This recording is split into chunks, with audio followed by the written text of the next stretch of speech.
Alright, what's up guys? Welcome to another little vlog on this channel. Had an awesome ride the other day after we set up that bike. New forks are freaking wicked. I've already done big wash both bikes because we've got to start doing a bit of fault finding and work on this thing.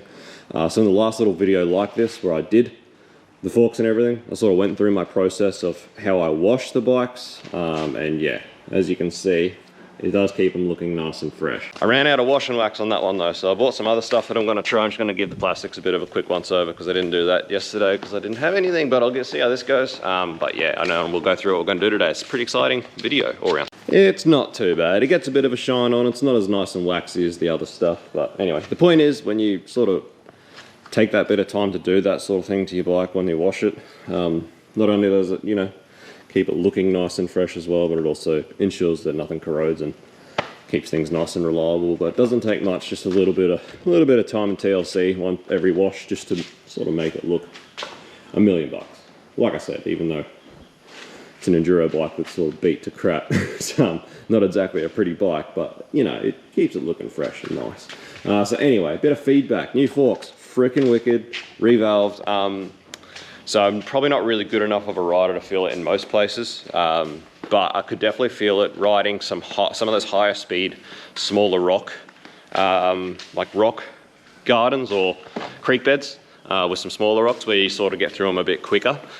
You can really feel it there because you know, the old forks, because they're so soft, it's like every rock or every hole you fall into, it's really, like really pronounced, and it's sort of, you can feel it through the whole bike because of how much it pushes the bike into the forks and things like that. Whereas I think the initial stroke's that bit harder, or maybe a bit even, yeah, I assume it must be just a little bit harder where you can get over those higher speed, higher like rocky sections, a little bit more like floating over them where it's not so much smashing them. So yeah, awesome forks.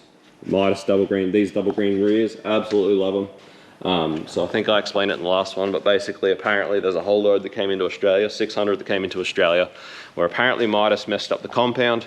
So they're not actually a double green, they're a bit harder. Apparently they're more equivalent to a single green. I've heard different things, apparently a double green crown, this and that. I've never ridden on an actual double green or an actual single green, except for the front. So I can't actually give you much feedback on that, but I can say that this tire is absolutely freaking awesome. I loved it. So I'm a big fan. I'm glad I grabbed a heap of them. Hopefully I'll still end up with quite a few by the end of it. But yeah, big fan, big fan. So ultimately the Metzeler that I had on there, which was the Metzeler Soft, not a bad tire, like I said. Didn't hate it, but I will say that for what it is, for a harder wearing tire, like, you know, if you want a gummy, you go on something like the Midas, the single green. I would like to try the Metzeler, the real soft Metzelers, the Metzeler gummies, which is probably what I'll do when I run out of these single greens, these double greens. I'll probably start looking at trying to get a set of Metzeler real soft ones. But I will say, if you were looking for a harder wearing tire, which is what I bought this for, I sort of bought it as like an intermediate, something between like a golden and a gummy is what I expected, because I do have a second set of wheels for my KTM, and the plan is to set one set up for hard enduro with moose and gummies like this, and the plan was to set up the other set of wheels with tubes and harder wearing tires just for things like trail rides and you know, going to ride parks and things like that where you don't particularly want to waste a gummy. So that was the plan, and that's what I wanted to try this for. But I will say that for a harder wearing tire, I rate the Golden better. I reckon the Golden GT333 is a better tire for it. Like this Golden on the WR, as you can see how worn it is. There's hardly any knob. I'm actually changing this today. But this tire, if you let it down to like 6-7 PSI, it still just walks up rocks and stuff like that. It's so good. I'm so impressed with that Golden tire. I really am. So anyway, I'd rather set up my tube wheels with Goldens rather than the Metzeler Soft, but I am interested to try the Metzeler gummies. Apparently, really hard to get hold of the Metzeler gummies. Got a heap of hard enduro racer mates that I sort of told about these tires when I first heard about them and got onto them, and they didn't really want them. They were going to get other ones, this and that, but apparently they've all ended up buying a heap of these, and because they can't get the Metzeler real soft gummies, and apparently even the actual Midas gummies are really hard to get at the moment. So glad I grabbed them when I did, because I got to say, I reckon we'll all of those ones that came into Australia will probably be gone pretty soon. So anyway, that's just some feedback on everything. Also my new brake lever and trimming up the bash plate, that worked awesome. I'm super happy with this setup. Absolutely wicked. Stoked with it. So anyway, 60 hours on the big girl, so that gives you an idea how much I've been riding. 34 hours on it 2 months ago, 60 hours on it now, so I've been smacking in some hours, which is awesome. And I could definitely tell by the ride we did the other day, not only I'm getting a lot better skill-wise, but my fitness is coming along so far. So Jake, my mate, races silver class. Me and him are the only two that actually rode all the things that we rode the other day. Everyone else in the group skipped sections, missed sections, didn't ride the last trail, etc.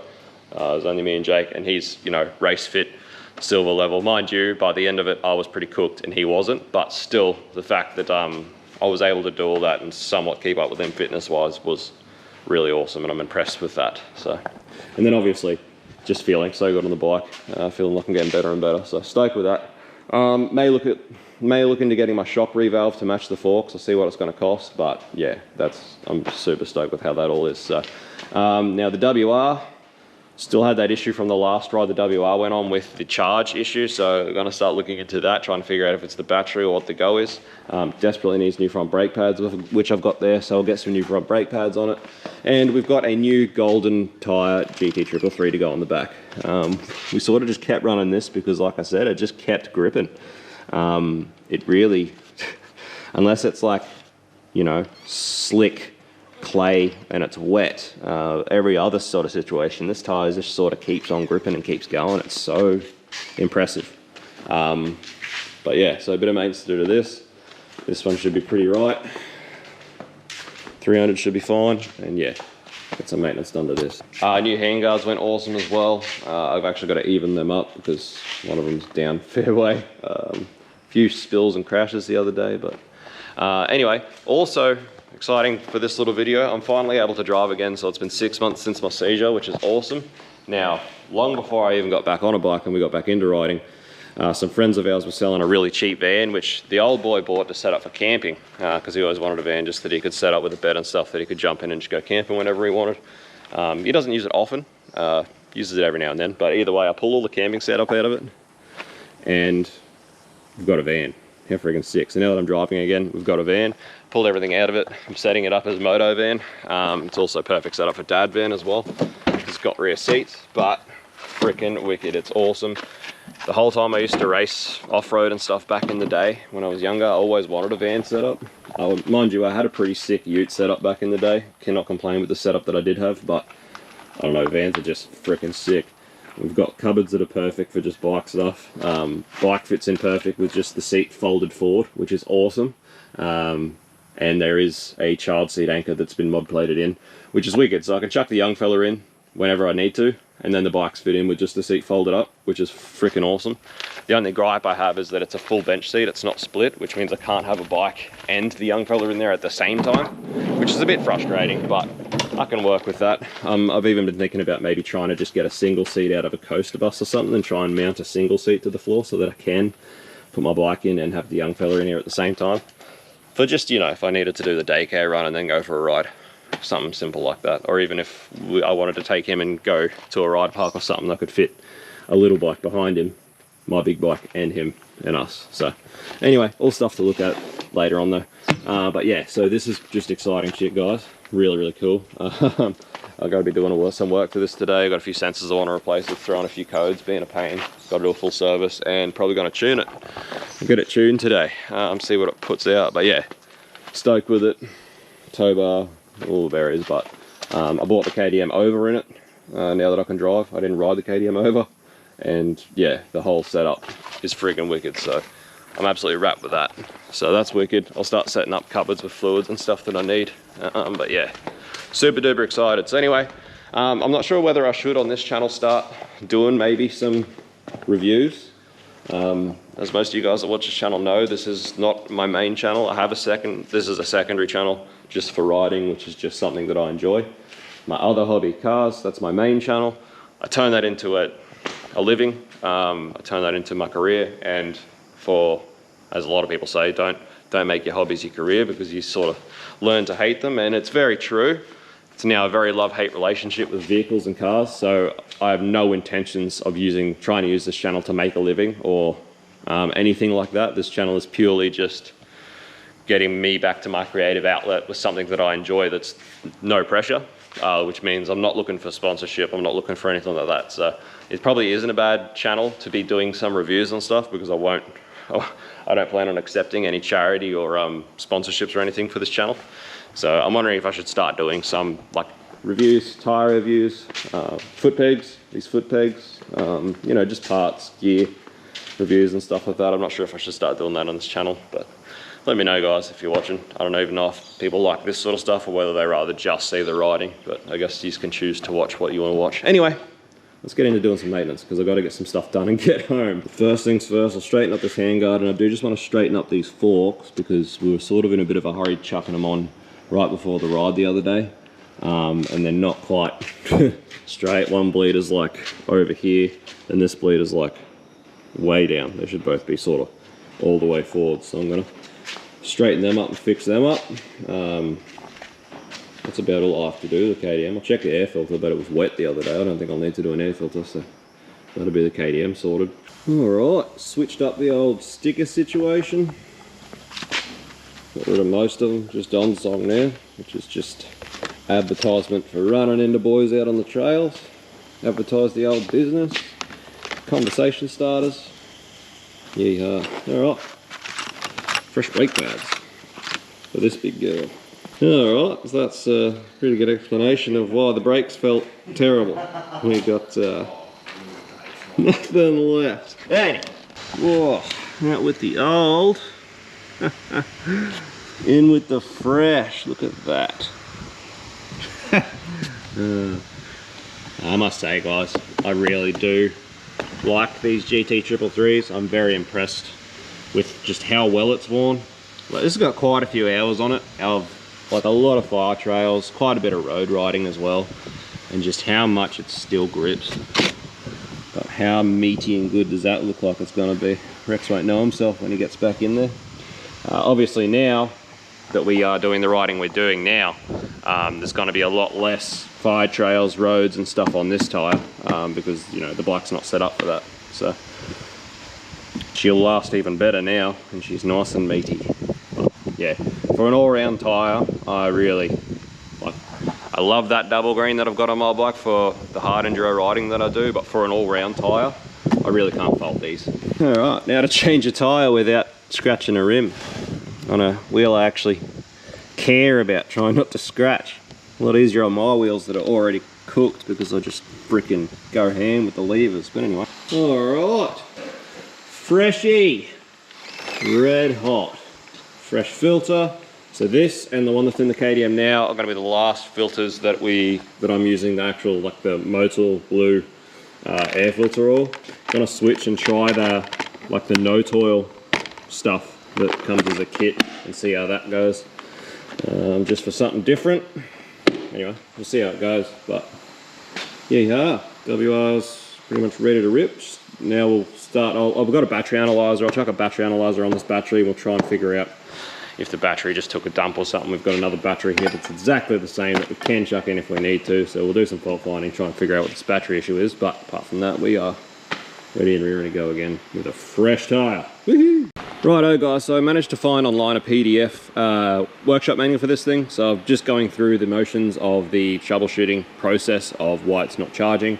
So this here is your rectifier or regulator. So the 2-pin plug back here, that's from your stator, which is in here. So I've unplugged that, I've checked the resistance of the stator, and it seems to be within spec. It's our multimeter.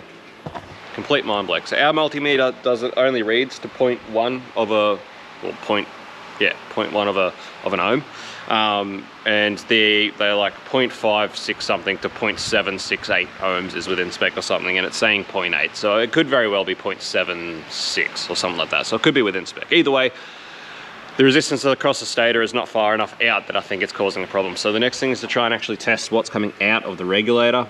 So they list a whole heap of special tools, which I don't have. So at the moment, I am just going to back pin the positive and negative out of the regulator and use some shorting clips and our multimeter and start the bike and basically just test what the voltage coming out of this is. And hopefully, well, yeah, we'll find out. So yeah, that's the next step. I mean, if it's 14.5 or something, then we've got a problem somewhere between the rectifier and the battery. And if it's not, well, then it looks like probably the regulator slash rectifier is actually the problem and needs to be replaced. So let's find out. I just hope that, you know, if it is that, hopefully it's not an expensive part for one, but I also hope that it's not because of the extra fan and the extra charge load that it's put on the electrical system that it's burnt out the rectifier. I'm just hoping that's not the case. But anyway, we'll find out, I guess. Alright,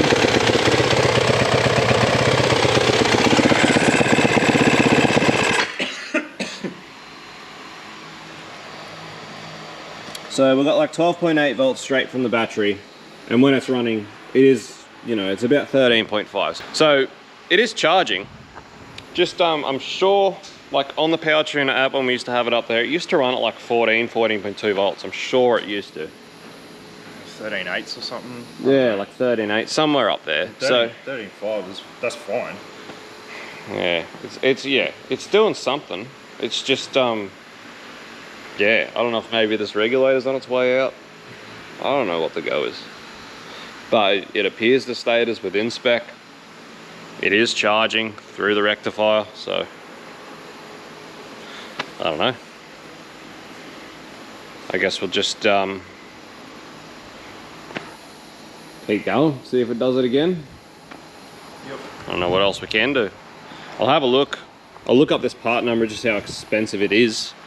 You know, if it's cheap enough, it might be worth just grabbing one. But in the meantime, I guess we'll get a little set of jumper cables so that if we do get stuck somewhere and it does that again and flattens the battery again, we've at least got some little jumper cables to jump starter and get it going again. Yeah, the race van. All right, fresh map sensor. We'll chuck that in. I got some MAF sensor cleaner, so we'll pull the MAF sensor out, give it a clean up. We'll clean out the air filter, and then I've got a new fuel filter, new oil filter, and some fresh oil. So also got some tubes of just smooth shift, because like I said, this gearbox is pretty loud. I don't know if it's long for this world. So we'll get that all sorted out, and that'll have this thing serviced, and we'll get it on the dyno. See what she pumps out. The big rig. I'm a fan. I'm a fan of the van. A couple of steeds all ready to go. And yeah, I'll just order some jumper leads, make sure we keep some with us for this thing. But hopefully we're all good. All right, full MAF sensor cleanup with the MAF cleaner from Newlon. Yeehaw. New map sensor. Fresh oil filter, new fuel filter going in, which looks like has not been changed in a very long time. So that's gonna be nice. Sure, it's gonna love that. We got some more of this easy shift in the gearbox, and yeah, we'll tune it, change the tune parameters for boost, overboost, boost target. Hopefully stops throwing this code, stops going into limp mode, because after that, big Vanos should be the goods. And yeah, race van, dad van, camp van, the van. Yeah, the frickin' boys. Us. Big Vanos on the rollers. So tuning front wheel drive cars is always so sketchy, and the problem is because the steer wheels are the wheels that drive. So you've got a dyno on the wheels that also steer, and on your dyno, because your rollers are moving that fast, if you get a bit off axis on your steer wheels and start driving one way, it's like instant straight off the side. So that's why you've got to cross strap them crossways. It's super sketchy. Even if they're low power like this, just dynoing any front wheel drive car is always just sketchy as hell. So, sketchy, it's a bit scary. Bit of a tight butthole, tight pucker. All right guys, race van, all sorted. 110 horsepower from 88. How good? That's a significant increase. Torque and power, all over the board. Doesn't seem like much because we're dealing with low horsepower numbers, right? From 88 to 10 or 110 essentially, is like Rex was saying, 23 24%, which is significant. That is quite a significant increase in power and torque. You know, like I said, it doesn't seem like much because it's low numbers, but it's the same as going from 300 horsepower to 400 horsepower nearly. So like it's a big jump. So go for a rip, see how she goes. And through the whole dyno session, didn't throw any more codes as far as that map sensor goes. So I think it was just that Cook sensor, which is a good sign. So go for a rip up the street and see how lightning fast she is now. Race van. Then we decided to make a race van. It's even officialized, obligatory on-song performance, tuned by. We're here to party in the race van. Oh yeah, she cooks along now. Yee-hoo! We'll be racing to races to go racing in the race van. Awesome, so good. And so far, no limp mode, no codes, no nothing. So I think we're pretty well sorted. Big Van Offs is ready for action. I just got to call Volkswagen tomorrow and try and get the stereo locked. It's sort of like in that weird locked mode, and I don't know what the code is. So we'll call them tomorrow and try and get that sorted. But apart from that, we're all happy days. And yeah, she hooks along. It's good. Hey Rex, she hooks, she goes. Right, yeah. Ready? That's 40, 60, third gear, and then we're stopping at the speed limit. Okay. Yeah! Alright guys, I honestly cannot explain how freaking cool it is to have a van set up and be able to drive again. And you know, just being able to drive again after so long not being able to drive, for one, but for two, after all these years riding motorcycles and always wanting a van set up through all of my childhood racing and stuff, and now having a van set up is just, I can't explain. Also, this thing, since tuning, absolute rocket ship. Thing goes freaking awesome. It's so good. Anyway, bought my bike home because I'm going to get one more ride in tomorrow morning before Christmas, just on my own. So I thought I'd chuck it in the van and bring it home because that's how freaking easy it is to do. So we'll check back in for that video later on, guys. Thanks for watching. We'll see you on the next one. Peace out. Subscribe, all the rest of it, comment, whatever. Let me know what you reckon about maybe doing a few reviews on this channel and stuff. I'm interested to know what you think. So anyway, thanks for watching as always. Smash like, smash subscribe, peace out, see you, bye, see you on the next one. Check in to see my last ride before Christmas. I'll film that tomorrow. Peace out, see you, bye.